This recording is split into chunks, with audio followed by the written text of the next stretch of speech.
proposal would create a refundable earned income tax credit equal to 15% of the credit allowed to the taxpayer under the federal EITC beginning January 1, 2019. Under this proposal, a taxpayer would be automatically eligible for the Arkansas EITC if that taxpayer were eligible for the federal EITC. The proposal would also allow for grants to be provided to nonprofit organizations to conduct outreach activities to promote awareness of the EITC and to provide additional tax preparation services. DFA has stated that based on the previous 5 years average of federal EITC claims in Arkansas, this would have an impact of approximately $116.5 million with an average earned income tax credit of $383 per filer. And they stated they cannot provide a fiscal impact of the proposed grant component of this proposal without more information.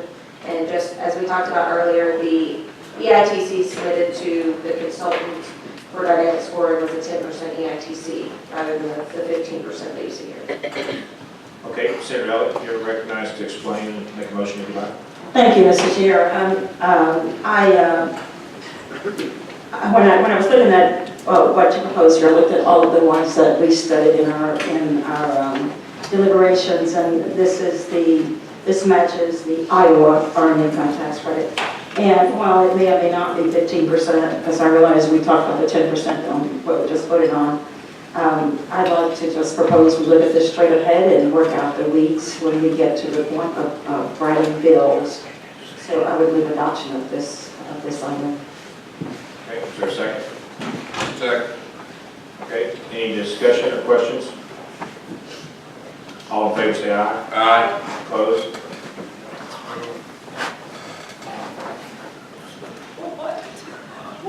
I'm going to rule it did not pass. We don't have a roll call, Mr. Chair. You got another Your hand. I need a hand. All right, call roll.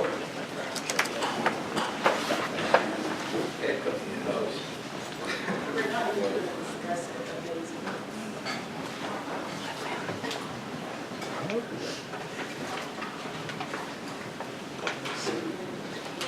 Senator Elliott? Aye. Senator Teague?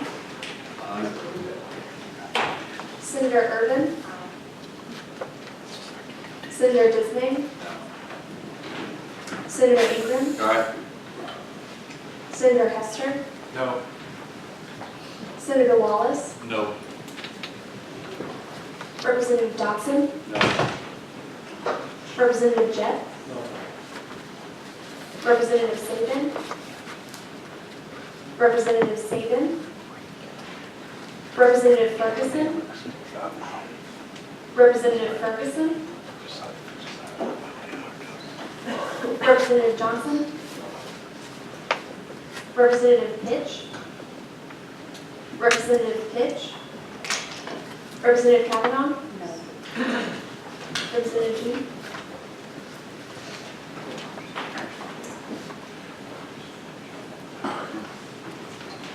Okay, so the motion failed.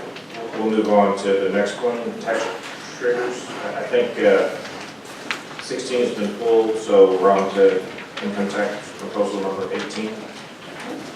Income tax proposal number 18 would create a tax trigger to reduce the top income tax rate for individuals to 6% from 6.9% based on doing some things in the Revenue Stabilization Act beginning January 1, 2019. So under this tax trigger, the revenue required to trigger a reduction would be $180 million, and the tax reduction would be implemented incrementally. The amounts required for essential government services would be set at approximately $5.5 billion, and that would be indexed for inflation to ensure that essential government services are taken care of. $40 million would be set aside and credited to a specified fund for the purpose of the income tax reductions. And RSA would be drafted to set aside a $40 million in a Category C appropriation, and those funds would be deposited into a holding account with condition that the money would be transferred to the long-term reserve fund or a similar fund upon designation of full funding by the Chief Fiscal Officer of the state. At the end of the fiscal year, the CFO would certify whether the revenue has been sufficient to fund that Category C appropriation of $40 million. And if it's sufficient, then the CFO would reduce the income tax rate. If not, then the income tax rate would not be reduced. If the $40 million in funding is met, then it would be credited to the long-term reserve fund or other fund that's designated. And the CFO would certify how much remained in that fund. DFNA has indicated that this would be revenue neutral because the rate reduction would be dependent on funding that was allocated from a new fund created in RSA. Okay, Representative Jett, you recognized to explain? Push your button there. There you go. Thank you, Mr. Chair. Members, although I'm not just really big on these tax triggers, if you will, under the current, we're talking about doing a $180 million tax cut, and we really don't know how we're going to pay for it yet. This is just a mechanism to where we can protect the budget. We use RSA, if you will, to, that's exactly what it says, it's a revenue stabilization. And basically what we can do is we use RSA to stabilize the budget. And we do, say we do a $180 million tax cut, and we have economic downturn, mid-year collections from DFA on our revenue. This basically it protects essential services to categories A and B. And then not only that, it will actually put money back into the bank on long-term fund, if you will. So that's kind of it on the short version, and I make a motion for adoption, and I appreciate your vote. Okay, we've got a motion, is there a second? Okay, we've got a second.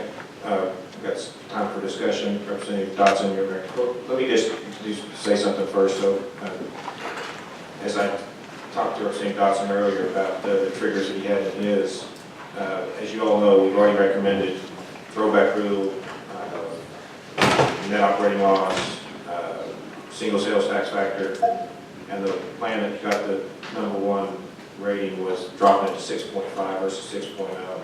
So I guess I would ask maybe we defer this and have a future hearing on triggers after we now know what the package we're going to be potentially looking at. Because we're going to have to decide which is more important to do throwback rule this year or drop it another 0.1%. And all those things are going to have to be looked at together. So I'm a little bit hesitant to start putting in place these triggers until we get the whole package. But again, that's just my comment on it. Representative Dodson, you recommend? Thank you, Mr. Chair. And this is a question, I'm not sure if it's Representative Jett or DFA, but so is this would be a category C, would that, it seems like a trigger based more off the spending than revenue growth. So would it be a primary thing that gets funded in RSA before categories A and B, you figure out what the priorities are? So it's built in as far as this is going to happen unless there's a unexpected downturn, or are we going to be kind of like with highways right now, that we have an estimated $200 million surplus, but we never realize the surplus because we've spent all the money in A, B, and all that first. So I'm just concerned we'll never actually get to any triggers in this if we fill up categories A, categories B, and we never actually hit this. So I want the prioritization of this particular fund in order to hit the goal of tax reductions that are here. Dr. Bayer, Office of Budget, DFNA. As I understand it, it would fit within RSA as RSA currently works. So you fund a category A, fund a category B, and then that category C would be the threshold that would determine, essentially that category C would act as your trigger. So as I understand the proposal, it's really using that RSA framework to set up a distinct category that would then operate both as a trigger and as a mechanism, I guess, to collect some funding a year in advance. So if we were going to try to prioritize tax cuts within a revenue surplus category, it would almost have to be as part of a category A type proposal, that as we generate the revenues, it's building up a fund. Is that'd be where it would be more properly aligned, prioritizing? You know, I think that probably goes back to the broader discussion of triggers. You know, what you want this to look like, how do you want that to work. And so I think, just in looking at the proposal, I think this is a way to, if you had items that you wanted to fund, at category A and B prior to, and ensure that you had funded those before you triggered some additional future tax cut. I think that's what this proposal would do. But I think in broader terms, I think if you use RSA as a framework, I think that you could theoretically use, any different number of combinations there to set some kind of trigger. All right, thank you. Any other questions, comments? Okay, we've got a motion and a second. All in favor say aye. Aye. All opposed? No. I'm going to rule the motion failed. I only have 2 yeses. You want a roll call? Here's what I guess I would say is I would tell you that we're going to have a hearing on triggers in their entirety. I think we've got to. Because we're going to have a lot of different recommendations that approved here. When we add them all up, it's clear that we can't do it anymore. Okay, we're on number 21. Okay, thank you, Mr. Chair. Income tax proposal number 21 would be to repeal the capital gains exemption for capital gains over $10 million beginning January 1, 2019. Under this proposal, the revenue generated by the repeal would be used to reduce the top income tax rate for individual taxpayers or to reduce the income tax rate for all individual earners. The FNA stated that the fiscal impact of this would be a general revenue increase of $4.65 million. Representative Dawson.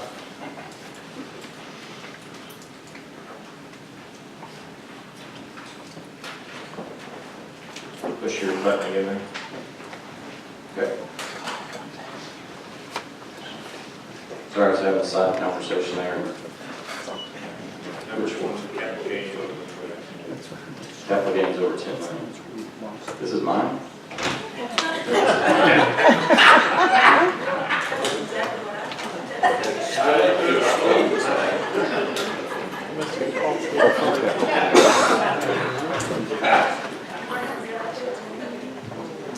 This is not mine.